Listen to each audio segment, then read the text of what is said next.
सबको जय यीशु की।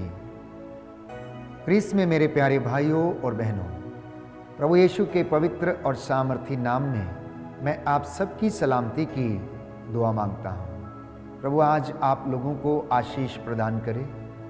जो वचन आप सुनने वाले हैं, इसके द्वारा आपके जीवन में, आपके घर में और आपके बिजनेस में उन्नति आए और प्रभु आपका मार्गदर्शन करे। प्रियजनों, अक्सर एक सवाल हमारे मन में आता है कि आखिर ईश्वर कहाँ रहता है। मैं आपसे एक सवाल पूछना चाहता हूँ कि आपका ईश्वर कहाँ है। बाइबल हमें बताती है, जहाँ आपका धन है वहाँ आपका मन है। परंतु मैं आपसे कहना चाहता हूँ कि जहाँ आपका ईश्वर है वहाँ आपकी आशीष है। यदि हम सवाल करें कि परमेश्वर कहाँ रहता है, तो बाइबल के अनुसार पुराने व्यवस्थान में हम पढ़ते हैं, यशायाह नबी के ग्रंथ अध्याय 66 पद संख्या 1 में, आकाश मेरा सिंहासन है, पृथ्वी मेरा पावदान है, तुम मेरे लिए कौन सा घर बनाओगे। और इसके प्रत्युत्तर में संत पौलुस कुरिन्थियों को लिखते हुए जवाब देता है कि क्या आप लोग नहीं जानते कि आपका शरीर पवित्र आत्मा का मंदिर है। क्या आप लोग ये नहीं जानते कि आपका हृदय ईश्वर का मंदिर है। जी हाँ प्यारे भाइयों और बहनों, प्रभु यीशु ने कहा कि जहाँ पर 2 या 3 मेरे नाम से एकत्र होते हैं, मैं उनके बीच में हाजिर रहता हूँ। तो आपके सवाल का जवाब ये है कि आपकी आशीष वहाँ है जहाँ आपका ईश्वर है। परमेश्वर वहाँ रहता है जहाँ उसके नाम पर 2 या 3 लोग एकत्र होते हैं। मत्ती के सुसमाचार अध्याय 18 पद संख्या 20 में हम पढ़ते हैं। तो प्रभु उस वक्त वहाँ पर मौजूद रहता है। जो लोग प्रभु की इच्छा को पूरा करते हैं, प्रार्थना में संयुक्त होते हैं, अपने घर को एकत्र करके परमेश्वर की हजूरी में आते हैं, वह उनके जीवन में निवास करता है। जो घर एक साथ प्रार्थना करता है, परमेश्वर की उपस्थिति, उसकी हजूरी और उसकी आशीषें उनके जीवन में सदा छाई रहती हैं।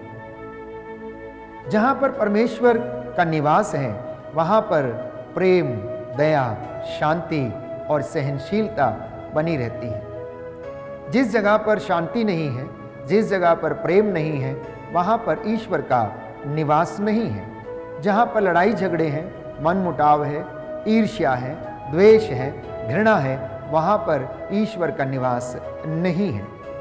प्रियजनों, यदि आप वास्तव में ईश्वर की आशीष को अनुभव करना चाहते हैं, तो पवित्र आत्मा के वरदानों की आप लोग अभिलाषा करें, क्योंकि ये पवित्र आत्मा ही हमें परमेश्वर की ओर लेकर जाता है। ये पवित्र आत्मा ही हमें ईश्वर को स्वीकार करना, उस पर विश्वास करना, सेवा के काम करना, आनंद को अनुभव करना हमें सिखाता है और प्रेरणा देता है। तो पवित्र बाइबल जो परमेश्वर की प्रतिज्ञाओं का ग्रंथ है, इसमें परमेश्वर का मन लिखा गया है। यदि आप इसे ऊंचा करेंगे तो परमेश्वर आपको ऊंचा करेगा। यदि आप इस बाइबल को अपने जीवन में धारण करेंगे और इसके वचनों के अनुसार यदि आप लोग चलेंगे, तो परमेश्वर सदा आपके साथ रहेगा। प्यारे भाइयों और बहनों, आप प्रभु के वचन को ऊंचा करें और प्रभु का वचन आपको कभी नीचे नहीं गिरने देगा। क्योंकि बाइबल ये कहती है, प्रभु यीशु ने कहा, घबराना मत, तुम्हें शब्द दिए जाएंगे। जब तुम कोर्ट कचहरी में अपने मुद्दई के खिलाफ खड़े हो जाओगे, तो उस समय घबराना नहीं, तुम्हारे होठों पर, तुम्हारी जुबान पर शब्द रखे जाएंगे। तुम इस बात की चिंता मत करना कि तुम क्या बोलोगे, क्योंकि पवित्र आत्मा तुम्हें प्रेरणा प्रदान करेगा। इसलिए इस वचन को प्रियजनों ऊंचा करना अनिवार्य है। इस वचन को हृदय में, परिवार में धारण करना अनिवार्य है। यह वचन हमें शिक्षा देता है, यह वचन हमें जीवन प्रदान करता है। और इस पवित्र ग्रंथ में ईश्वर के चिन्ह, चमत्कार, उसकी दया, उसके प्रेम का वर्णन है। उसने हमसे और इस दुनिया से कितना प्रेम किया, इसका वर्णन बाइबल हमें देती है। तो समस्त मानव जाति के लिए यह प्रतिज्ञाओं का ग्रंथ है। समस्त मानव जाति के लिए ये आशीषें प्रदान करने वाला ग्रंथ है। समस्त मानव जाति के लिए और हर विश्वासी के लिए यह अनुग्रह प्राप्त करने का माध्यम है। कई लोगों के हाथ में आपने देखा होगा कि उनकी बाइबल पढ़ते पढ़ते बहुत पुरानी हो जाती है। और मैं आपसे कहना चाहता हूं कि बाइबल के पन्ने आपके हाथों में जितने ज्यादा पुराने होंगे, आपके जीवन में इसकी आशीष उतनी ही नई होगी। अक्सर कई प्रचारकों की बाइबल को आपने देखा होगा, हर तरफ से टिक मार्क की गई है या वचनों को हाईलाइट किया गया है। एक एक वचन जब पवित्र बाइबल का आप हाईलाइट करते हैं तो ये आपके जीवन को प्रेरणा देता है और वो आपके जीवन के लिए सार्थक सिद्ध होता है। इसलिए मैं हमेशा इस बात को कहता हूं कि आप बाइबल को उठाइए और बाइबल आपको उठाएगी। बाइबल आपके घर में पढ़ते पढ़ते जितनी पुरानी होती जाएगी, आपका जीवन उतना ही नया होता जाएगा। आप इसके अंदर जितना जाने का प्रयास करेंगे, आपके अंदर परमेश्वर उतना ही आएगा। आप जितना इसे समझेंगे, आप यीशु के विषय में और ईश्वर की महानता और उसके चिन्ह चमत्कारों के विषय में जान पाएंगे। प्यारे भाइयों और बहनों, अक्सर हमारे जीवन में अनेक बातों को लेकर वाद विवाद होते रहते हैं। अब चाहे वो धर्मशास्त्र क्यों ना हो या प्रभु का वचन क्यों ना हो। तिमोथी के ग्रंथ में हम पढ़ते हैं कि तिमोथी इस बात को कहता है कि ऊट पटांग के वाद विवाद में ना फंसें। ईश्वर का वचन वाद विवाद का विषय नहीं है, परंतु ईश्वर का वचन अनुग्रह प्राप्त करने वाला वचन है। ईश्वर का वचन हमें जीवन देने वाला वचन है। इसलिए उस पर वाद विवाद ना किए जाकर हम उस पर विश्वास करें और परमेश्वर के अनुग्रह को हम अनुभव करें। तो उत्पत्ति ग्रंथ अध्याय 13 में हम पढ़ते हैं पद संख्या 5 और उससे आगे कि लोट अब्राम के साथ रहता था और उसकी भी भेड़ बकरियां और चौपाए और तंबू थे। तो वह भूमि इतनी विस्तृत नहीं थी कि उससे दोनों का निर्वाह हो सके। उनकी इतनी अधिक संपत्ति थी कि वे दोनों साथ नहीं रह सकते थे। इस कारण अब्राम और लोट के चरवाहों में झगड़े हुआ करते थे। उस समय कनानी और परिज्जी उस देश में निवास करते थे। इसलिए अब्राम ने लोट से यह कहा कि हम दोनों में, मेरे और तुम्हारे चरवाहों में झगड़ा नहीं होना चाहिए, क्योंकि हम तो भाई हैं। सारा प्रदेश तुम्हारे सामने है, हम एक दूसरे से अलग हो जाएं। यदि तुम बाएं जाओगे तो मैं दाहिने जाऊंगा, और यदि तुम दाहिने जाओगे तो मैं बाएं जाऊंगा। लोट ने आंखें उठाकर देखा कि प्रभु की वाटिका तथा मिस्र देश के सदृश समस्त यर्दन नदी की घाटी सोअर तक अच्छी तरह सींची हुई है। उस समय तक प्रभु ने सोदोम और गोमोरा का विनाश नहीं किया था। इसलिए लोट ने यर्दन नदी की समस्त घाटी चुनी। वह पूर्व की ओर चला गया और इस प्रकार दोनों अलग हो गए। अब्राम कनान की भूमि में रह गया। लोट घाटी के नगरों के बीच बस गया और उसने सोदोम के निकट अपने तंबू खड़े कर दिए। सोदोम के निवासी बहुत दुष्ट और प्रभु की दृष्टि में पापी थे। जब लोट चला गया तो प्रभु ने अब्राम से यह कहा, तुम आंखें ऊपर उठाओ और जहां खड़े हो वहां से उत्तर और दक्षिण, पूर्व और पश्चिम की ओर दृष्टि दौड़ाओ।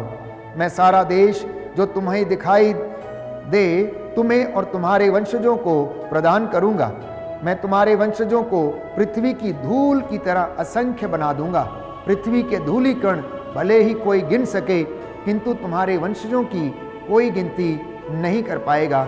चलो इस देश में चारों ओर घूमने जाओ, क्योंकि मैं इसे तुमको दे दूंगा। अब्राम अपना तंबू उखाड़कर हेब्रोन में मामरे के बलूत के पास बस गया और उसने वहां प्रभु के लिए एक वेदी बनाई। एक सुंदर प्रसंग उत्पत्ति ग्रंथ में हमें पढ़ने को मिलता है कि लोट ने एक ऐसी जगह को चुना जहां पर हरियाली थी और सब कुछ था। उसने सोदोम और गोमोरा के पास में ही उस भूमि को चुना और अब्राम से अलग होकर वहां पर रहने लगा। लेकिन जिस जगह को उसने चुना था उसके बगल में ही सोदोम और गोमोरा थे, जहां के लोग दुष्ट थे, पापी थे और ईश्वर की इच्छा के अनुसार जीवन नहीं बिताते थे। अब्राहम के हिस्से में जो कुछ भी आया, प्यारे भाइयों और बहनों, उस पर प्रभु की आशीष थी। हालांकि वहां पर हरियाली नहीं थी, हालांकि वहां पर बहुत सारी अन्य सुविधाएं नहीं थी, लेकिन परमेश्वर उससे वादे करता है और कहता है कि तुम अपनी दृष्टि दौड़ाओ, मैं ये सारा देश जो तुम्हें दिखाई दे रहा है तुम्हें और तुम्हारे वंशजों को प्रदान करूंगा, किंतु तुम्हारे वंशजों की कोई गिनती नहीं कर पाएगा, वो इतना महान होगा।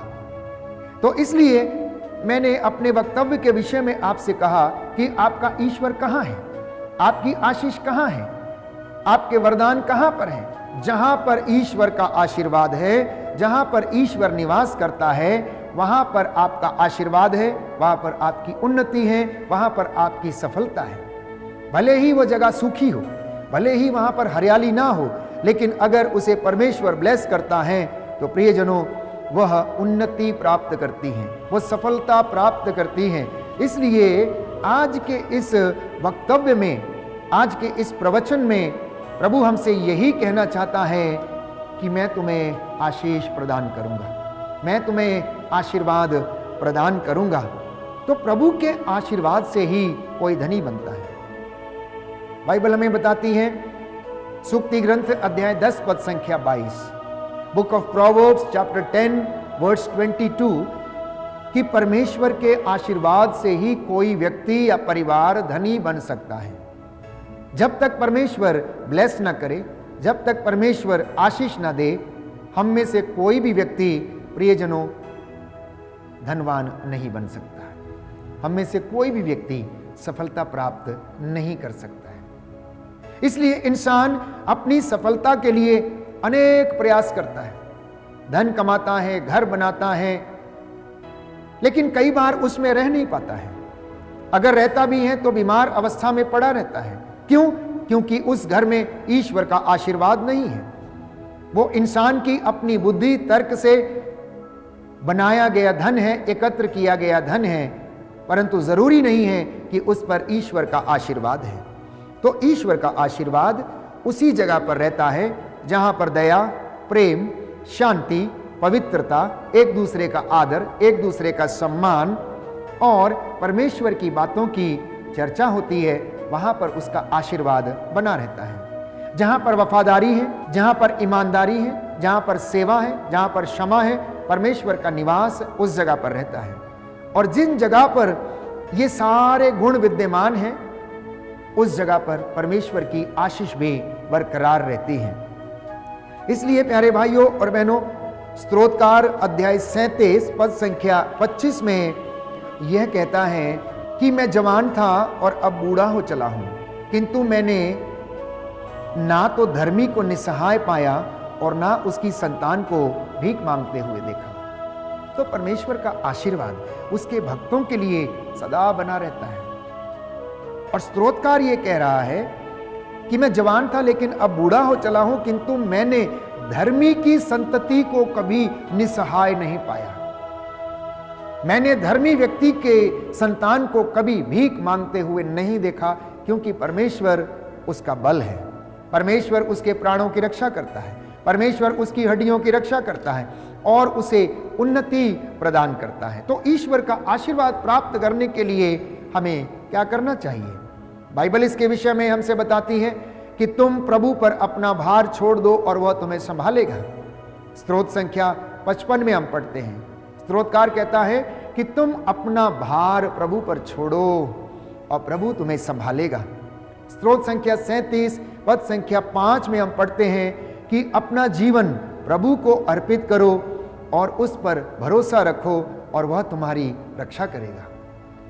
तुम प्रभु को अपना जीवन समर्पित करो, जीवन के साथ साथ अपने बच्चों को समर्पित करो, अपने घर को समर्पित करो, अपने बिजनेस को समर्पित करिए। जिस पलंग पर आप सोते हैं उस पलंग को भी आप समर्पित करना, ताकि परमेश्वर आप लोगों को संभाले, अच्छी नींद और हर चीज आपको प्रदान करे। ये बाइबल के वचन हैं। तो जब इन वचनों को हम ऊंचा रखते हैं तो ये वचन भी हमें ऊंचा रखते हैं।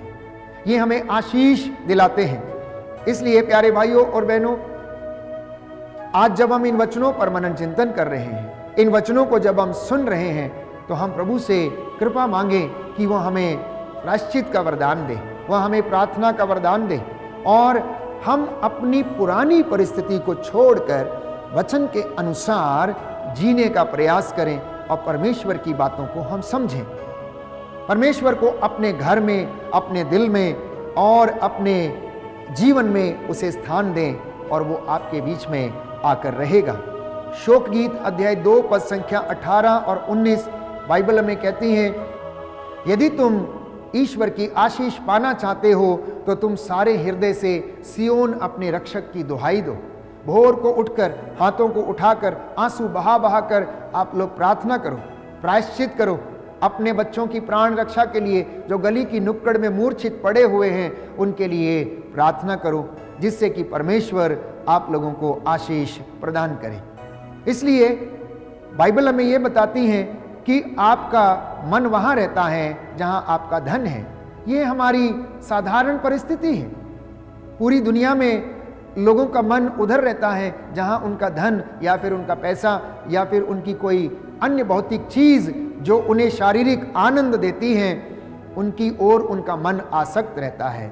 लेकिन अनंत शांति, अनंत प्रेम का अनुभव प्यारे भाइयों और बहनों परमेश्वर हमें देता है और वचनों के द्वारा हमारा मार्गदर्शन करता है। तो प्रियजनों, प्रभु का वचन जो हमारा मार्गदर्शन करता है, जो हमारे जीवन को आलोकित करता है, जो हमारा पथ आलोकित करता है, ये हमें आशीषें भी दिलाता है। जब हमारी स्तुति, आराधना, वंदना, प्रार्थना, एडोरेशंस प्रभु को पसंद आते हैं तो स्वर्ग द्वार खुलता है और आशीषों की बारिश हमारे ऊपर होती है। हमारी प्रार्थनाएं ऊपर जाती हैं और आशीष लेकर हमारे जीवन में वो लौट कर आती हैं। शोक गीत अध्याय 3 पद संख्या 50 में हम लोग पढ़ते हैं कि मेरी आंखें अविराम बहती रहती हैं, मेरी आंखें अविराम बहती रहती हैं और वे तब तक नहीं रुकती जब तक कि परमेश्वर अपनी आशीष हमें प्रदान न कर दे। प्रवक्ता ग्रंथ अध्याय 35 पद संख्या 21, वह तब तक आग्रह करता रहता है जब तक कि सर्वोच्च ईश्वर उस पर दया न करे। देखिए कितनी सुंदर बात प्रवक्ता लिखता है कि वह तब तक आग्रह करता रहता है जब तक कि ईश्वर उसके ऊपर दया न करे। तो विषम परिस्थितियों में, कष्ट के दिनों में, रोग बीमारी के दिनों में, आर्थिक तंगियों के समय हमारी आंखें प्रभु की ओर देखती रहें, हम थके नहीं, हमारी आंखें अविराम बहती रहें, और जब तक परमेश्वर हम पर दया न कर दे तब तक हम लोग उसकी ओर निहारते रहें। ठीक वैसे जैसे दासी की आंखें मालकिन की हाथों पर टिकी रहती हैं, वैसे ही कहना, हे प्रभु मेरे आंखें भी तेरे हाथों की ओर टिके रहते हैं, मेरी आंखें तेरे हाथों की ओर टिकी रहती हैं। इसलिए प्रियजनों, आध्यात्मिक जीवन की शुरुआत करें। आध्यात्मिक जीवन की शुरुआत करने से आपके जीवन में आध्यात्मिक उन्नति होना शुरू होगा, और जब आध्यात्मिक उन्नति होगी तो हमारे मन में, जीवन में, परिवार में शांति आएगी। प्रभु के समय का हर व्यक्ति इंतजार करे। आज की दुनिया में हर चीज इंस्टेंटली हम प्राप्त करना चाहते हैं। हर व्यक्ति यही सोचता है कि कितनी जल्दी हमको ये चीज मिल जाए, लेकिन ऐसा हो नहीं पाता है। बाइबल हमें कहती है, प्रभु ने कहा कि मैं उपयुक्त समय आने पर इन सभी चीजों को पूरा कर दूंगा। मैं तुम्हें वरदान दूंगा, मैं तुम्हें चंगा करूंगा, मैं तुम्हारे घावों को भर दूंगा और तुम्हें आशीष प्रदान करूंगा। इसलिए बाइबल कहती है, पश्चाताप करो और उत्साही बने रहो। तो ईश्वर की आशीष को, वरदानों को ग्रहण करने का एकमात्र उपाय है प्रायश्चित करना, उत्साही बने रहना, पवित्रता में जीवन व्यतीत करना। और एक और सुंदर वचन शोक गीत अध्याय 3 पद संख्या 26 में हम पढ़ते हैं, मौन होकर प्रभु की मुक्ति की प्रतीक्षा करना। मौन होकर प्रभु की मुक्ति की प्रतीक्षा करना। इसलिए स्तोत्रकार कहता है अध्याय 130 पद संख्या 5 में कि मैं प्रभु की प्रतीक्षा करता रहा, मेरी आत्मा उसकी प्रतीक्षा पर भरोसा करती है। मेरी आत्मा प्रभु की प्रतीक्षा पर भरोसा करती है। इसलिए प्यारे भाई और बहनों, आज के जो वचन आपने सुने हैं आपके जीवन में और परिवार में आशीष लाएं, बरकतें लाएं। आपकी आशीष वहाँ है जहाँ पर आपका परमेश्वर है, और परमेश्वर वहाँ रहता है जहाँ पर प्रेम है, ईमानदारी है, सेवा है, प्रार्थना है, दया है, क्षमा है, सहनशीलता है। आइए हम इन बातों को अपने जीवन में लागू करें, परमेश्वर की उपस्थिति का अनुभव करें। प्रभु हमें आशीष दे। आज के वचन 100 गुना, 60 गुना और 70 गुना फल हमारे जीवन में लाएं। आमीन।